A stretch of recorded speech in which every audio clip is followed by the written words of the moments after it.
My wife Mara used to be the kind of person who noticed everything, small, sensible things. A loose screw on a cabinet hinge, a flicker in a hallway light. The way a stranger's tone changed when they said "have a nice day," like they didn't mean it.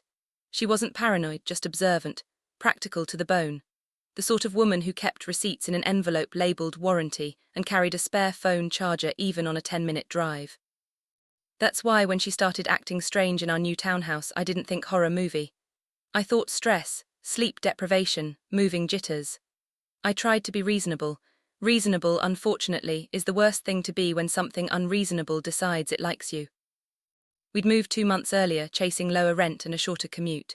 The place was narrow and tall, with tight stairwells and corners everywhere, corners you couldn't see around unless you leaned. The first day we got the keys, Mara walked through every room like an inspector. She tested window latches, twisted deadbolts, pressed her palm against the walls as if checking for hollow spots. She paused in the upstairs hallway and looked up at the ceiling corner above the linen closet. Her eyes narrowed the way they did when she tried to remember where she'd seen a face before. "Old buildings have habits," she said. I laughed and told her buildings didn't have habits. She smiled in that patient way she had, like I'd said something charmingly stupid, and replied, "They do if you live in them long enough." The first time I saw her peeking at me, it didn't even register as fear. It was morning and I was late. I had one shoe on, one sock in my hand, coffee cooling on the counter, keys missing in the way keys always go missing when you're late. I hustled down the hallway toward the front door, and that prickly feeling hit the back of my neck, the feeling that someone's eyes had landed on me. I looked up and saw Mara halfway hidden behind the corner at the end of the hall. Not her whole face. Just one eye, part of her cheek, and a sliver of hair. Her gaze wasn't playful. It was focused, intent, like she was counting my steps. When I turned my head fully toward her, she snapped out of view so quickly I almost convinced myself I'd imagined it. I called her name. No answer. I rounded the corner into the living room and found her standing by the bookshelf, calm as ever, holding a stack of instruction manuals we'd unpacked the night before. She glanced at me and asked if I'd seen the Allen key. I stared too long, waiting for the grin, the "got you," the explanation. It never came. I didn't bring it up right away, not because I was scared, but because it felt too silly to say out loud. "Hey honey, were you watching me from behind the wall like a cartoon burglar?" That kind of question makes you sound like the weird one, so I shrugged it off and went to work. By lunchtime, it was just a strange little moment filed into the back of my head with the other strange little moments you get in a new place. The fridge making a popping sound, the heater ticking, the neighbor's dog barking at nothing. 3 nights later, I woke up thirsty around 2 in the morning. The townhouse was quiet in that heavy way buildings get at night, like the walls are holding their breath. I padded downstairs, opened the fridge, and stood in the kitchen letting cold air wash over my face. That prickly feeling returned, sharper this time, sliding up my spine. I turned slowly, expecting nothing, telling myself it was just my brain being dramatic at 2 a.m. Then I looked down and saw Mara's face reflected in the glossy black panel of the dishwasher. Low, close to the floor, eyes wide, mouth curved in a small, pleased smile. I jumped, yelped, and banged my knee on the cabinet. The reflection darted away. I spun toward the kitchen island and saw the edge of her hair vanish behind it, like she'd been crouched on the far side. I whispered her name, irritated now, more embarrassed than afraid. But when I rounded the island, the space was empty. I hurried upstairs and found Mara in bed on her side, breathing slow and steady. The room smelled faintly of her shampoo. Her phone sat on the nightstand, charging. I stood there with my hand on the doorframe, waiting for her to open her eyes and smirk. She didn't move. In that moment, the thought crept in, quiet, unwelcome, but sticky. If she'd been downstairs, how had she gotten back up here without passing me on the stairs? The stairs were narrow. You couldn't slip by someone without brushing shoulders. I checked the hallway, empty. I checked the bathroom, empty. I went back to bed and stared at the ceiling until the dark felt thin and grey. In the morning, I tried to ask her casually, like it wasn't a big deal. We were making coffee, sunlight slanting through the kitchen blinds, the normal daytime world making the night feel childish. "You were up last night," I said, keeping my tone light. "Were you messing with me in the kitchen?" Mara blinked at me over her mug like I'd asked if she'd been juggling knives. "No," she said. "I slept straight through." "Why?" I watched her face carefully for a crack of amusement. There was none. She leaned in and kissed my cheek and asked if I was coming down with something. Then she laughed softly and added, "If I ever do decide to mess with you, you'll know I'm not subtle." The way she said it should have reassured me. Instead, it planted a new worry. What if subtle wasn't the point? After that, it started happening in daylight. Little glimpses at the edge of my vision. An eye around a doorway, a cheek behind a curtain. The top of Mara's head visible above the back of the couch like she'd sunk low and was watching me. Every time I turned my head she would vanish, too fast, too smooth. When I found her after, she'd be doing something ordinary, folding laundry, scrolling on her phone, washing dishes. If I asked what she was doing, she'd answer normally and look at me normally, like we were still living in the normal version of our lives. I began to feel ridiculous, like I was chasing shadows. I tried to make a joke about it one evening, hoping laughter would drain the weirdness out of it. "You've been pretty sneaky lately," I said. "You spying on me?" Mara's smile was small and hard to read. She didn't laugh, she just said, "Maybe I'm practicing." Then she went back to her show like she'd said nothing at all. Over the next week I noticed something else. Whenever I caught the peeking, the angle was always wrong. It was never her standing straight in a doorway looking at me normally. It was always from a corner, from behind something, from below, from the side. Always partially hidden. Always with her face not quite matching the situation, like her features were arranged for a different emotion than the one she was supposed to be feeling. Sometimes she looked delighted, like she'd won a game. Other times her expression was blank, almost absent, as if the face was being worn rather than lived in. Once I could have sworn her eyes didn't blink the entire time I stood there, frozen, trying to decide whether to call her name or pretend I hadn't seen anything. I started testing the house without telling myself I was testing it. I left a glass on the kitchen counter and walked away, then turned suddenly, hopping to catch her movement. I went upstairs, then came back down quietly, listening for soft footsteps. I stood at the bottom of the stairs and stared into the hallway, daring my own fear to produce something. Nothing happened when I demanded it. The peeking happened when my guard was down, when my brain was busy and my eyes were careless. That made it worse. It felt like something patient was learning how to reach me. Mara didn't talk about it, but she changed in other ways. Not dramatically, no wild mood swings, no obvious signs that would make you call a doctor. It was subtler. She began to pause in hallways as if listening for a sound only she could hear. She started keeping the curtains closed earlier than usual, even on bright afternoons. When I suggested we go out to dinner, she said, "Not tonight," and then added, "Corners are quieter." I laughed because it sounded like a joke. She didn't laugh back. She just looked at the angle where the ceiling met the wall above our dining table, eyes unfocused, like she was reading tiny print up there. One night I walked into the bedroom and found her standing by the closet with her back to me. The closet door was open. The light was off. She was just standing. Her head was tilted slightly, like she was considering something. "Mara," I said. She turned, and for a split second her face was wrong. I don't mean angry or sad wrong. I mean her smile came a half-beat late, like a loading screen. Then she blinked and she was Mara again, and she asked if I'd seen her scarf. I stood in the doorway, heart thumping, trying to explain to myself what I'd seen.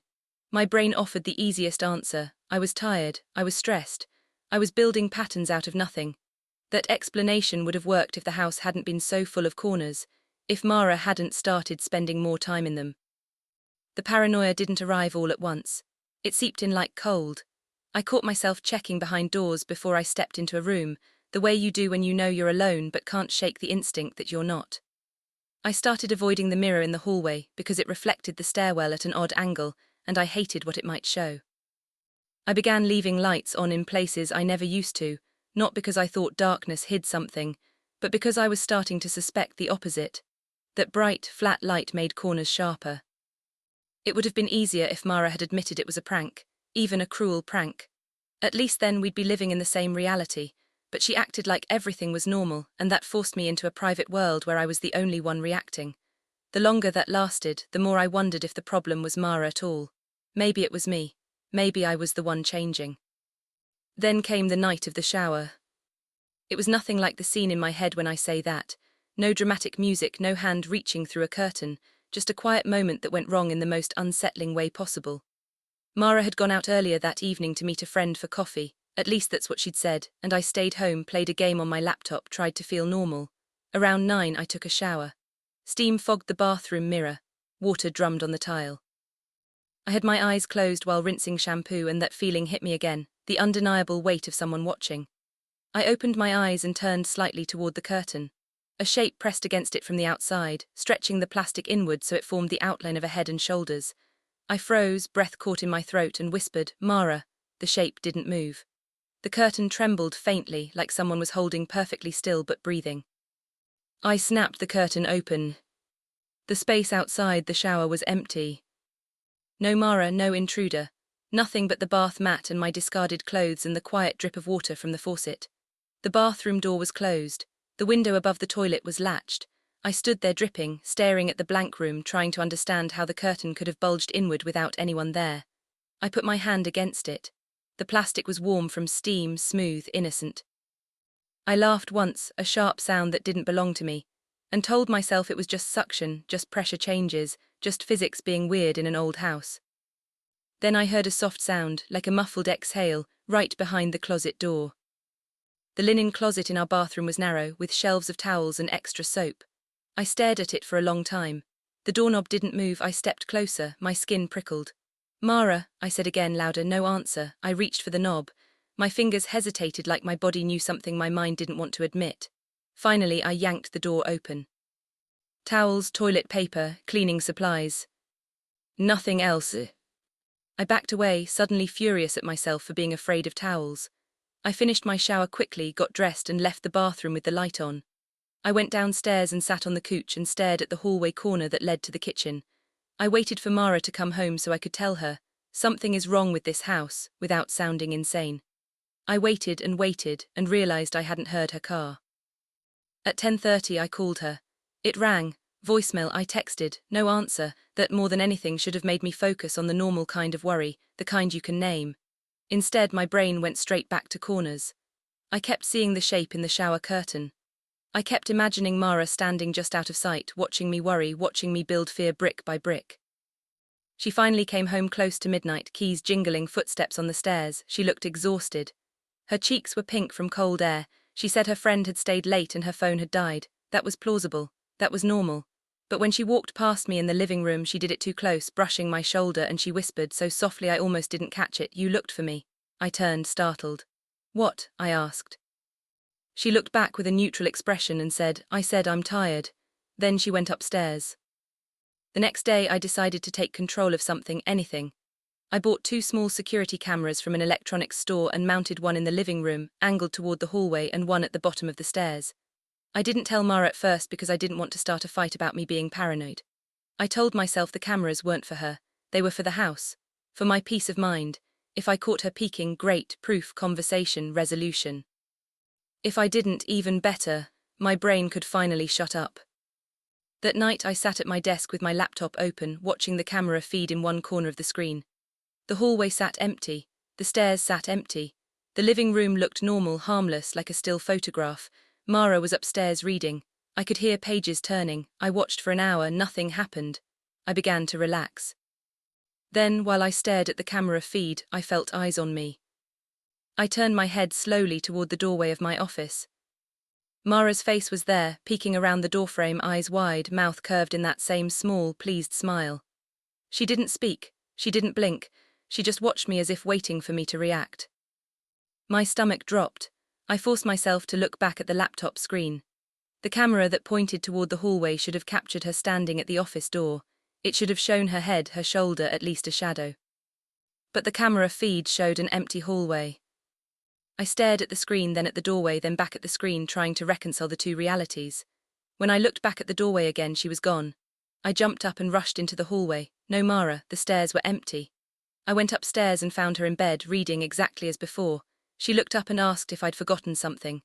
Her face was normal, warm, slightly amused. I tried to explain what I'd seen, but the words came out wrong. She listened without interrupting, then said gently, "You've been on edge since we moved. Maybe you should sleep more." Then she turned off her light and rolled over like that was the end of it. The camera situation broke something in me. If Mara was really doing it, how could the camera not see her? If she wasn't doing it, why did I keep seeing her? Either answer was terrifying. I stayed up half the night replaying footage. The hallway remained empty. The stairs remained empty. The only movement was me, packing, occasionally leaning too close to the camera like an actor in a low-budget found-footage film. I didn't sleep much. When I did, my dreams were full of corners. Corners in rooms that didn't exist. Corners that opened into more corners, like the inside of a folding paper maze. A week later, Mara began rearranging furniture. Not in a normal let's redecorate way. In a deliberate way. She moved the couch a foot to the left, then stood behind it and looked at the angle where it met the wall. She shifted the armchair so it created a sharper corner between it and the bookshelf. She hung a new curtain in the living room, thicker, heavier, so the edge of it made a clean vertical line you could hide behind. When I asked what she was doing, she said, making the room feel right. She said it the way someone says, I'm balancing the checkbook, as if it were a normal household task. Then she added, you like clean lines, don't you? I didn't answer because I didn't know what she meant. That evening I found her in the kitchen drawing on a notepad. Mara wasn't an artist, she wrote lists, she made charts, so when I saw her sketching I leaned in. The paper was covered in rectangles and angles, room layouts, doorways, corners marked with small dots. In the center of one drawing she'd written a word in neat capital letters, safe. In the corner of the page she'd written another, seen. She noticed me looking and slid the notepad under a magazine. Just thinking, she said, too quickly. Her eyes flicked toward the ceiling corner above the fridge, then back to me, like she was checking whether something had shifted. That night I tried to force a normal conversation. I suggested therapy. I suggested a weekend trip. I suggested we invite friends over, fill the house with laughter and noise and ordinary life. Mara listened, nodding, but her attention kept drifting, like she was listening to something behind me. Finally she said, if we fill the house it will just have more places to hide. I stared at her. What does that mean? I asked. Mara's expression softened with something like pity. You still think it's me, she said quietly. Then she stood and walked out of the room, leaving me alone with the sound of the refrigerator humming. The next day I went to the attic. Our townhouse had a small pull-down ladder in the upstairs hallway and a hatch that opened into a low attic space. We'd never used it. It was the kind of place you store holiday decorations and forget. I climbed up with my phone flashlight and crawled into the dusty heat. Insulation scratched my arms. The air smelled like dry wood and old paper. Boxes sat along the edges, some ours, some already there when we moved in. I opened a few. Old magazines. A broken lamp. A stack of children's books with water-wavy pages. In the back, shoved behind a beam, I found a shoebox taped shut. Inside were Polaroid photos. Not family photos, not vacation photos, photos of corners. The corner behind the living room curtain, the corner under the staircase, the corner above the kitchen cabinets. Each photo had a date written on the white border in shaky handwriting. The dates were from years ago, long before we moved in. In several of the photos there was something else, a blur in the dark angle, like a smudge that didn't belong to the wood grain. In one picture, the blur looked eerily like the outline of a face half hidden, but not clear enough to prove anything. Under the photos was a folded piece of paper. The handwriting matched the dates. The note said, "Play back, don't look for it. It likes being found." I sat in the attic, sweating, reading that sentence over and over until it stopped looking like words and started looking like a pattern. My phone flashlight trembled in my hand.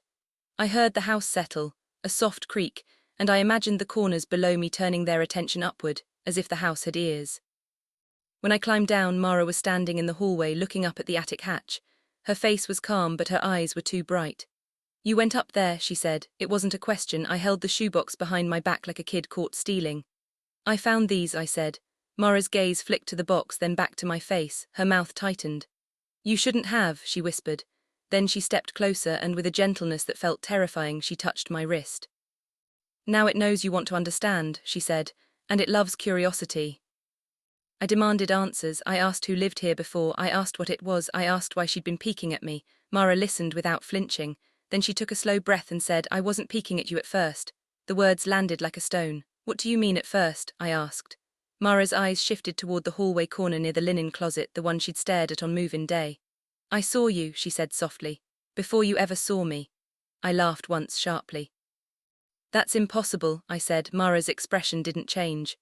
You came around the corner, she continued, and I saw your eye, just your eye, watching me. It wasn't your face, it was a piece of you. Like the house had cut you out and pinned you there. My throat went dry. I never did that, I said. Mara nodded as if I'd confirmed something. I know, she said. That's why I got scared, because I knew you weren't trying to scare me, and yet there you were. She rubbed her palms together like she was cold. So I started looking back, she admitted. I thought if I caught it, if I proved it was real, it would stop, but looking back is how the game starts. The game, I repeated because my brain needed a simple label. Mara nodded. The corner game, she said. That's what the note calls it. I found the shoebox in the attic weeks ago. I didn't tell you because I didn't want you to start seeing it, but you already were, she swallowed. Once you see it, it learns your shape. It learns what you expect to see. It doesn't need to invent a monster when it can wear the face you trust. I wanted to reject it. I wanted to tell her she was exhausted, that she'd spooked herself with old photos and now we were both spiraling. But the camera footage, empty hallway, peeking face in my doorway wouldn't let me. So it looks like you, I said. Mara shook her head. No, she whispered.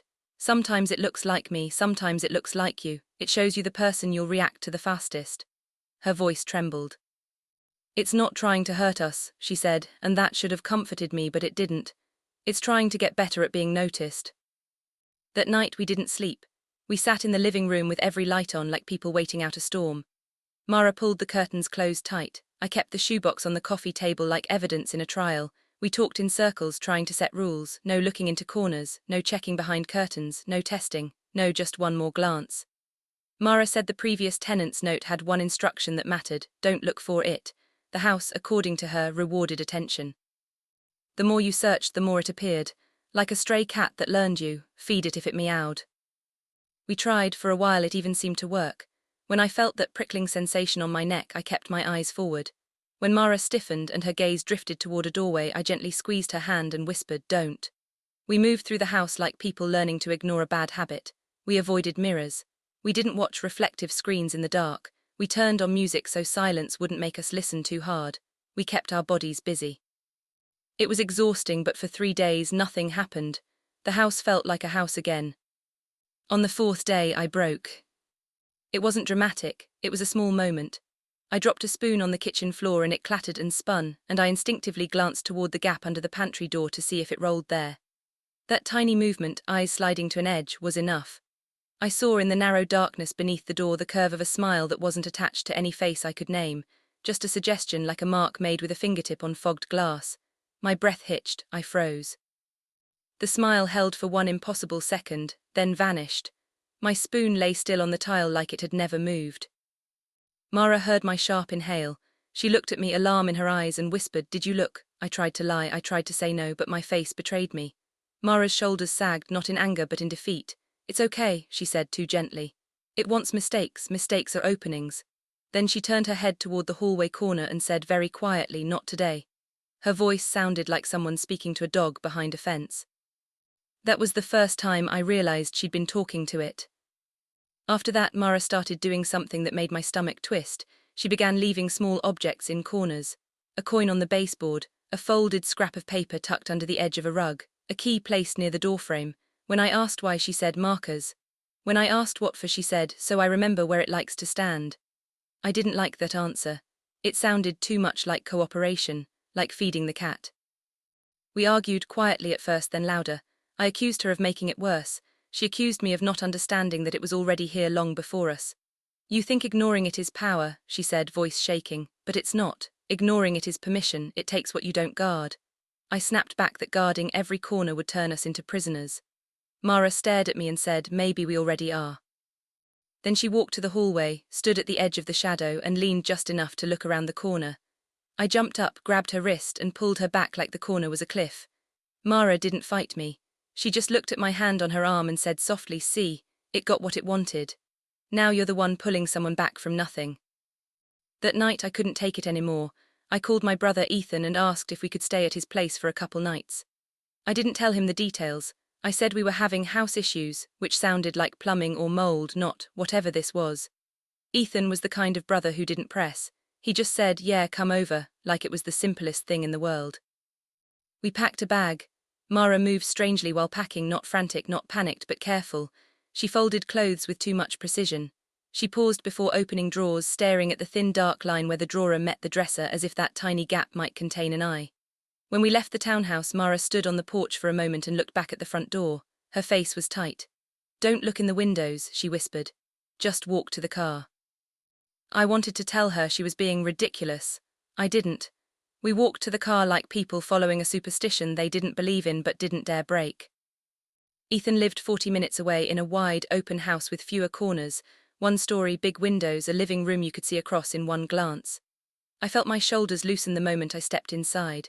Space does that. It gives you the illusion that nothing can hide. Ethan's wife, Claire, hugged Mara, offered us tea, asked about work. Mara smiled, answered politely, acted normal. If you hadn't known her, you'd think nothing was wrong. Watching her perform normality made me feel both relief and dread. Relief because it meant she was still herself somewhere.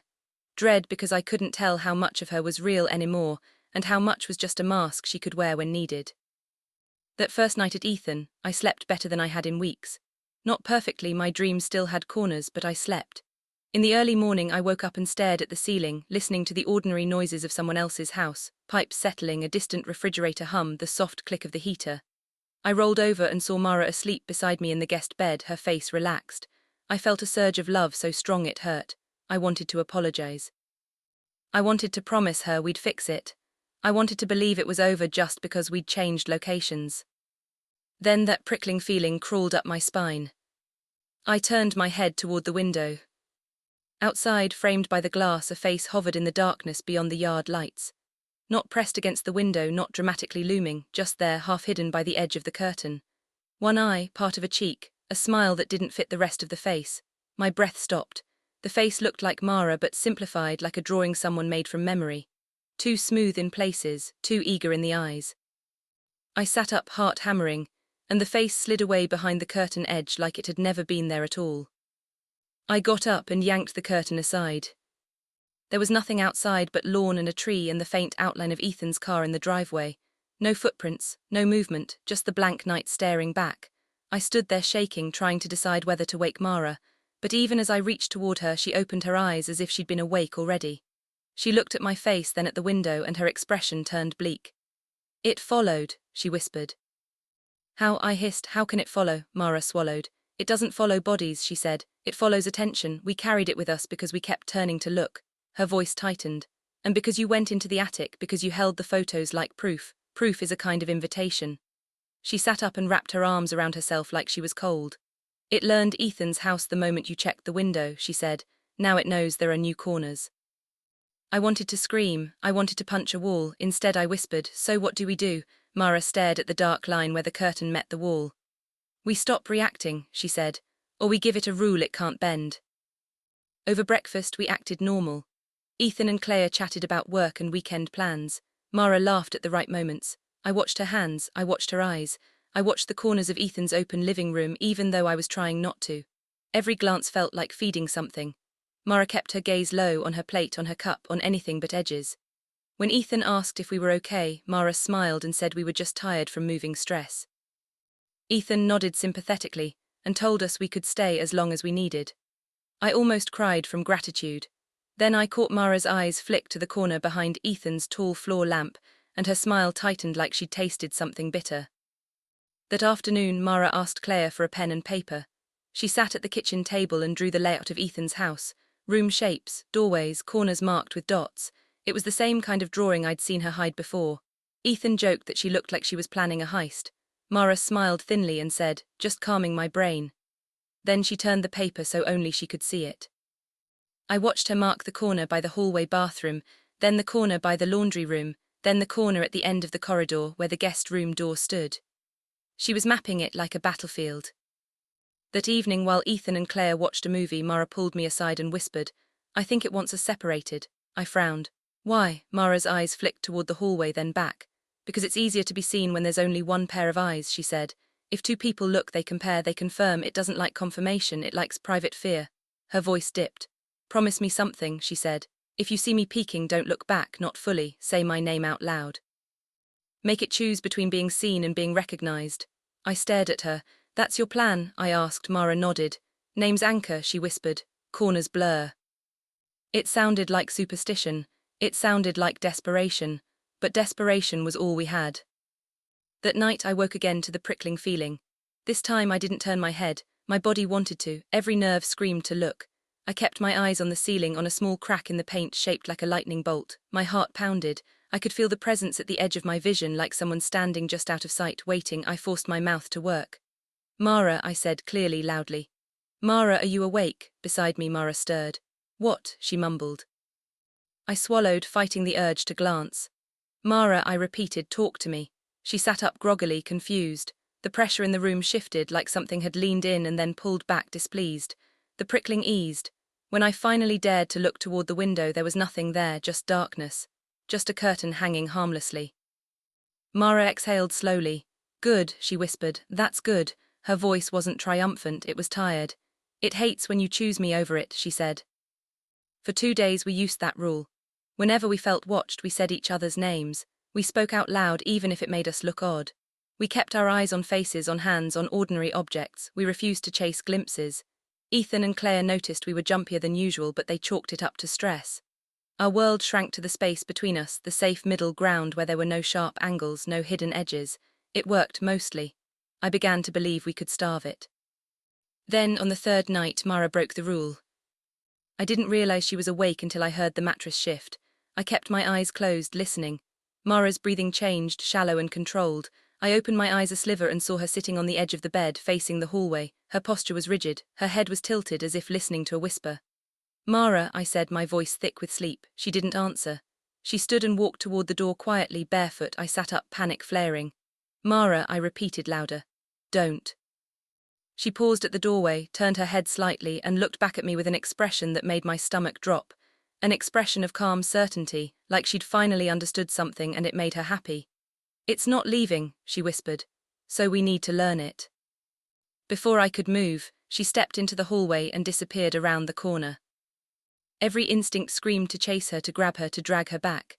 But Mara's own rule echoed in my head: don't look, don't follow, don't feed it. I sat on the bed, fists clenched, and forced myself to call her name instead of running. "Mara," I shouted. "Mara, come back." My voice bounced down the corridor, no reply. I heard a soft sound, not footsteps, not speech, more like the faint rub of fabric against a wall. Then silence. I ran anyway. I regret that. I regret it the way you regret stepping onto thin ice after someone tells you it's thin. I slammed into the hallway, heart racing, eyes scanning. The corridor was empty. The bathroom door was closed. The laundry room door was closed. The corner at the end of the hall was dark. I approached it slowly, like it might bite. "Mara," I whispered, no answer. I leaned around the corner and saw her standing in the living room with Ethan and Claire, laughing at something on the TV like she'd been there the whole time. She turned toward me with a normal smile. "You okay?" she asked. Ethan paused the movie, concerned. Claire frowned, my brain stuttered, my throat tightened. I thought you," I began, but Mara's expression turned just slightly warning, not angry, warning, like a gentle hand stopping you from stepping too close to a ledge. "I just got water," she said smoothly, holding up a glass. "You startled me." Ethan laughed awkwardly and said, "Man, you two really are stressed." I forced a laugh, my face hot. I mumbled something about a bad dream and went back to the guest room, shaking. In the dark, alone, I realized the worst possibility. Mara could be anywhere at any time now, and I couldn't trust my eyes to tell me where she'd been. The next morning, Mara avoided my gaze. She moved carefully, like someone ashamed. When I cornered her in the kitchen, careful with that word, cornered, she whispered, "It can do it now." "Do what?" I demanded. Mara's lips trembled. "It can place me," she said. "It can put my face where it needs it. It can make you look foolish. It can make you doubt your own timeline." She gripped the edge of the counter until her knuckles whitened. "When I stepped into the hall last night, I didn't feel like I was walking," she admitted. "I felt like I was being positioned, like a piece on a board." She looked up at me, eyes wet. "I'm scared," she whispered. "But I'm also aware of it in a way you're not. It's been whispering rules. It's been teaching me." I stared at her, torn between anger and terror. "Rules," I repeated. Mara nodded. "It says it can't fully enter a room if you look directly at the doorway," she whispered. "It says it needs you to glance away to cross. It says it prefers corners because corners are unfinished sight, places your eyes skip." Her voice grew smaller. "It says if you keep namming me, it can't wear me as well. Names pin people down." She swallowed hard. "But it says there's another way, a way to end it." I wanted to hear that so badly it hurt. "Tell me," I said. Mara hesitated. "It wants a trade," she whispered. "It wants someone to stay in the house and keep looking, forever, someone who will keep playing back." The words chilled me. I shook my head. "No," I said. "No, we're leaving. We'll go farther, another city, another state." Mara's gaze slid toward the corner where the ceiling met the wall above Ethan's fridge. Her voice was barely audible. "Distance doesn't matter," she whispered. "Attention does." That afternoon, I did something I'm not proud of. I snuck out and drove back to our townhouse alone. I didn't tell Mara because I knew she'd stop me. I told myself I needed information.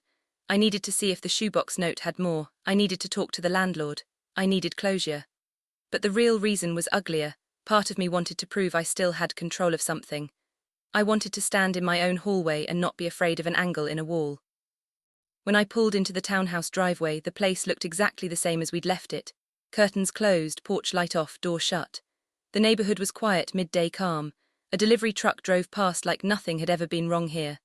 I stood on the porch with my key in my hand and felt that prickling sensation immediately, like the house recognized my approach. I forced myself to breathe. I unlocked the door and stepped inside. The smell hit me first, not rot, not anything dramatic, just stale air like a room that hasn't been lived in for a week. The hallway was dim. The living room sat still, couch angled the way Mara had moved it, creating a sharp corner between the armrest and the wall. I turned on lights one by one, trying to flatten shadows. My footsteps sounded too loud. I spoke out loud to keep myself anchored. "I'm just here to get something," I said to the empty house, like talking to it would make it behave. Upstairs, the attic hatch waited at the end of the hallway like an accusation. I pulled down the ladder and climbed up, heart pounding. The attic was hotter than I remembered. The air felt thick. I crawled to the beam where I'd found the shoebox. The spot was empty. Not just empty, clean. No dust outline, no tape scraps. No evidence a box had ever been there. I sat back on my heels, breath shallow. "No," I whispered. "No, I brought it down, I saw it." My mind flashed with the memory of Mara in the hallway, her eyes bright, saying I shouldn't have. Had I really brought the box down? Had I only imagined it? The certainty of my own memory wobbled, and that wobble felt like something being pried open. That's when my phone buzzed. A text from Mara, "Where are you?" My stomach dropped. I typed quickly, "Just getting a bag, be back soon." Before I could hit send, another message arrived from an unknown number. Just 3 words, "Don't turn around." My hands went cold, I froze, phone hovering. In the attic behind me there was a corner formed by the slanted roof and a support beam, a dark wedge, a place my flashlight didn't fully reach. Every fiber of my body wanted to look. My neck muscles tensed, I gripped my phone until it hurt. I remembered Mara's rule. Names anchor, corners blur. I swallowed and forced my mouth to work. "Mara," I said out loud, steadying my voice. "Mara, I'm coming back." The darkness behind me felt displeased. The air shifted like pressure changing before a storm. My phone buzzed again. Another message from the unknown number, "Say it again." My throat tightened. "Mara," I said louder, "Mara." I crawled toward the attic hatch without turning, moving like a coward and a survivor at the same time. My knee bumped a beam. Dust puffed up. In the silence, I heard something that sounded like a soft, delighted inhale, like someone enjoying a joke. I didn't look back. I got down the ladder too fast, nearly slipping. I shut the attic hatch and stood in the hallway, shaking. The prickling sensation crawled along my skin like static. I kept my eyes forward on the wallpaper pattern, on the doorframes, on anything but the corners. My phone buzzed again. This time it was a photo. A grainy image taken in dim light of the upstairs hallway, my hallway, seen from an angle near the linen closet. In the photo, I was standing there, holding my phone, staring straight ahead with a stiff posture like someone trying not to move. And behind me, in the corner where the ceiling met the wall above the closet, there was a partial face, just one eye and the edge of a smile, peeking out of the angle itself, as if the corner were a doorway. The eye in the photo was mine. Not exactly mine, but close enough to make my stomach twist. Same color, same shape, same familiar look of recognition. I backed down the stairs, breath shallow, and fled the townhouse without shutting the door properly. Outside, sunlight hit my face like a slap.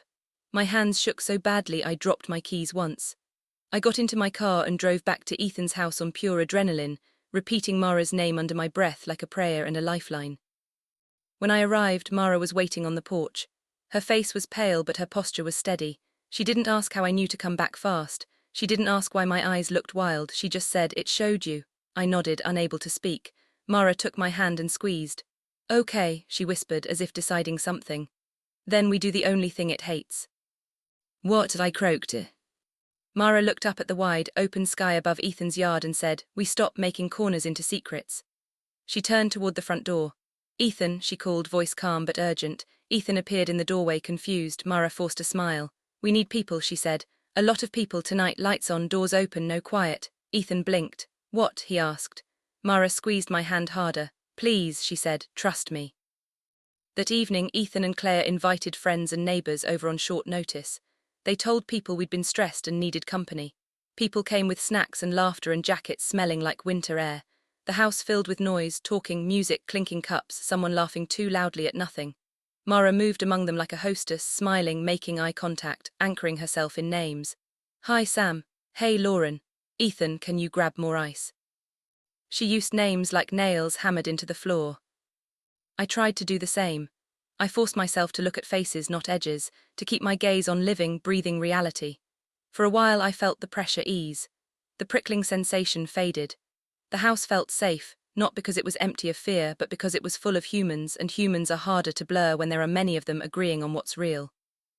Later, when most people had left, Mara led me to the living room. Only Ethan and Claire remained, cleaning up. Mara stood in the center of the room and said, "We tell it no more games."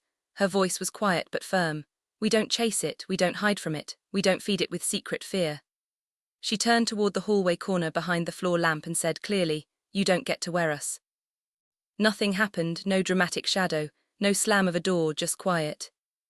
Then, very softly, in the corner of my vision, I saw the edge of a face begin to form, partial, hungry with attention. I felt my body start to turn toward it. Instinct dragging my eyes like gravity, Mara's hand shot out and gripped my wrist. "No," she whispered in my ear, "look at me." I forced myself to meet her eyes. Mara spoke my name, strong and steady. "Ben." Then she turned toward Ethan and said his name. "Ethan." She turned toward Claire. "Claire." She said all our names like she was building a fence out of sound. The prickling sensation surged, angry now, like something thrashing against a boundary it couldn't cross. I heard a faint sound, like a frustrated exhale from behind a wall. The half-face in the corner blurred, slipped and vanished like a smear wiped away. Mara's shoulders sagged, she didn't smile, she looked exhausted. "It wants one person," she whispered. "One person alone with a corner." She looked at me, eyes shining. "So we stop being alone," she said. "We don't go back to the townhouse, we don't sit in silent rooms, we don't stare into dark gaps like they're answers." Her voice softened. "We live loud for a while," she said. "We live named." I wanted to believe that was enough. I wanted the story to end there with a simple rule and a tired victory.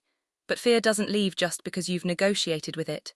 Fear stays in your body. It waits in your habits.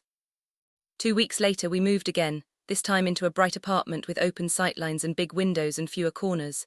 We sold most of our furniture. We left the townhouse behind like a bad chapter.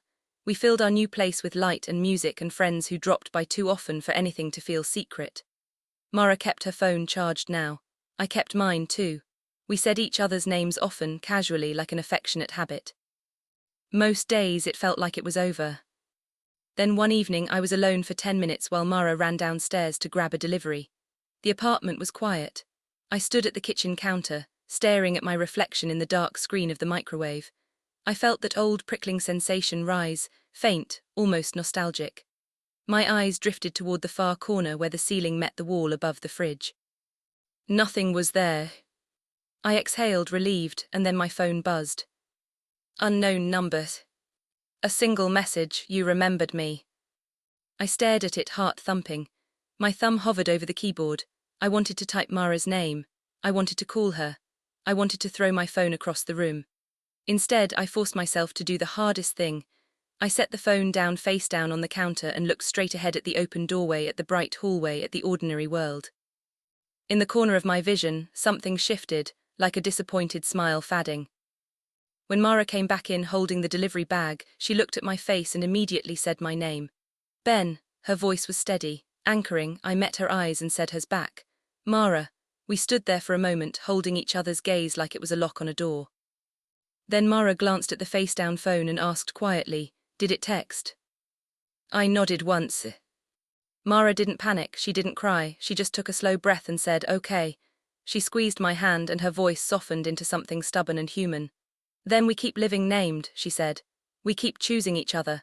We keep refusing the corners." I wanted to tell her that someday maybe we'd forget, that someday we'd relax, that someday we'd stop checking the edges of rooms without meaning to. I wanted to tell her we'd be normal again. But I didn't. Because the truth is, even now, sometimes when I'm walking through a quiet place, I feel that prickling on the back of my neck. Sometimes my eyes want to slide toward an angle that looks too clean, too sharp, too inviting. And in those moments I don't look. I say her name. And I listen for her voice saying mine. Because whatever lives in corners doesn't need darkness. It just needs you to turn your head.